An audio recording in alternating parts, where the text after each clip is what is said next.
Ontem mesmo, o país tomou conhecimento do fracasso das negociações entre os principais partidos com vista à obtenção de um compromisso de salvação nacional. Através da declaração feita ontem pelo líder do Partido Socialista, os portugueses tiveram a oportunidade de se aperceber de que, apesar de quase uma semana de reuniões, não foi possível chegar a um entendimento que respondesse de forma favorável ao apelo do Sr. Presidente da República. Mas é importante, até por razões de transparência e de responsabilidade democrática, que os portugueses saibam objetivamente quais os esforços e propostas que cada um dos partidos apresentou nas negociações e assim possam avaliar por si mesmos a situação em que nos encontramos. O PSD, cuja delegação negocial encabecei e que incluiu Miguel Poiás Maduro, Carlos Moedas e, num dos dias, Maria Luísa Albuquerque, acolheu o apelo do Sr. Presidente da República de forma empenhada e aberta. Embora conhecendo as dificuldades de partida, patentes na radicalização e crispação do discurso político, assumido genericamente pelos partidos da oposição, o PSD procurou apresentar ao Partido Socialista toda a informação disponibilizada pelo Governo e que foi solicitada pela delegação socialista. Da nossa parte, estamos de consciência absolutamente tranquila quanto ao grande empenhamento colocado no êxito deste processo de diálogo.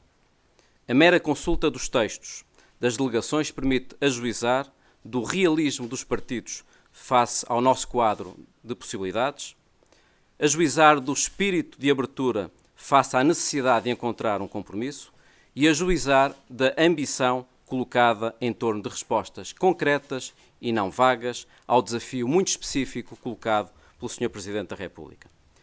Participamos neste processo por convicção e não por conveniência. Acreditamos na importância de encontrarmos alguns compromissos que, no curto prazo, respondam à necessidade de juntarmos forças, talentos e vontades na conclusão do programa de assistência nos próximos 10 meses e no regresso ao financiamento de mercado, recuperando a nossa plena soberania orçamental e financeira.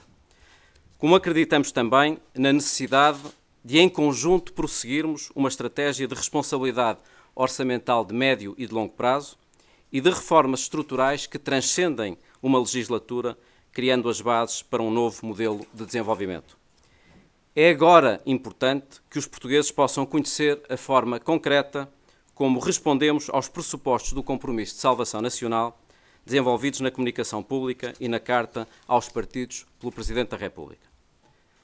Relativamente ao apoio à tomada de medidas necessárias à conclusão do programa de ajustamento e ao regresso do financiamento de mercado, o PSD, num quadro de grande abertura, propôs a realização de todas as diligências que permitissem, no âmbito da 8ª e da 9ª avaliação regulares, realizar ajustamentos ao programa de assistência económica e financeira, nomeadamente ao nível da trajetória do déficit orçamental e da dívida pública e da substituição de medidas com igual valor e qualidade.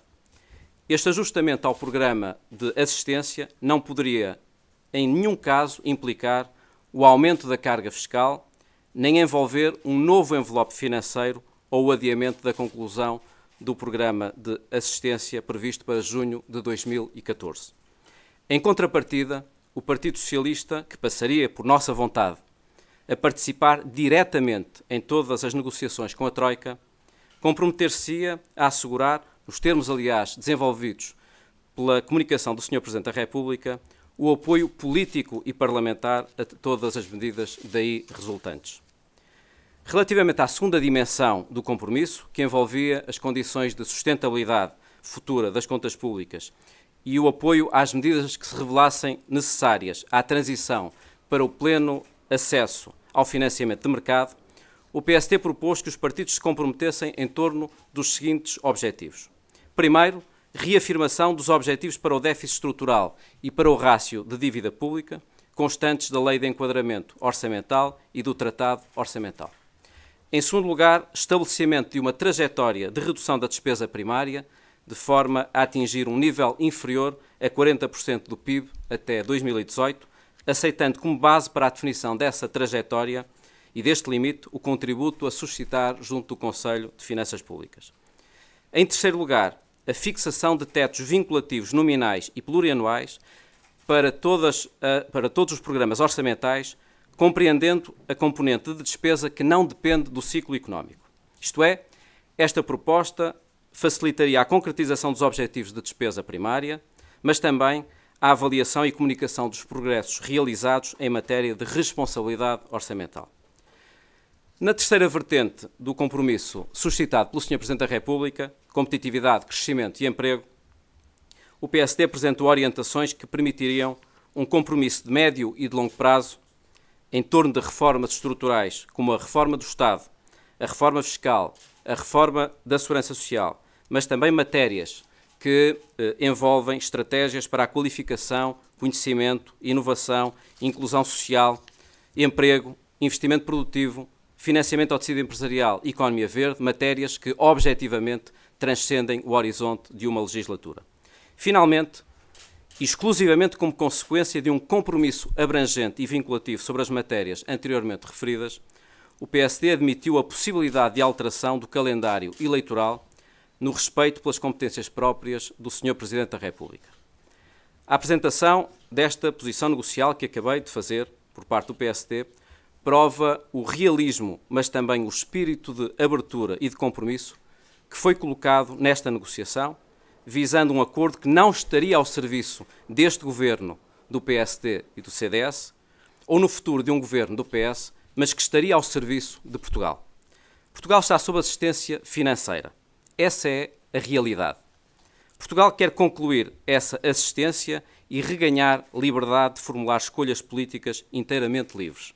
Essa é a nossa vontade.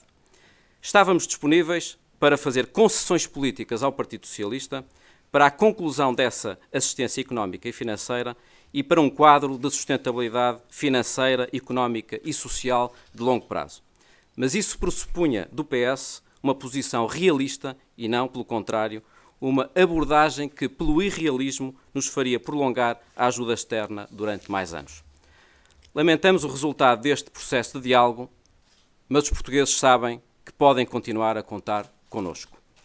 Durante os últimos 2 anos, conseguimos cumprir com êxito, apesar de uma conjuntura externa adversa, 2 dos 3 anos previstos para o programa de assistência.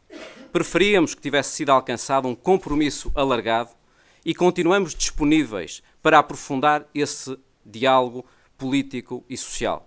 Mas hoje, mais importante do que o desacordo entre os 3 partidos, é a garantia de estabilidade, de coesão e de empenhamento da coligação PSD-CDS no cumprimento de objetivos celebrados por Portugal e na criação de condições para o crescimento e emprego que importa destacar. O país sabe que, tal como em todos os governos de coligação existentes em todo o mundo, também o atual governo de coligação enfrentou problemas e diferenças de opinião. Essas diferenças foram sempre enfrentadas e superadas sob a liderança do Primeiro-Ministro com celeridade e com reforço das condições de estabilidade e de coesão. Aguardamos naturalmente com serenidade e com confiança a avaliação que o Sr. Presidente da República fará da atual situação política.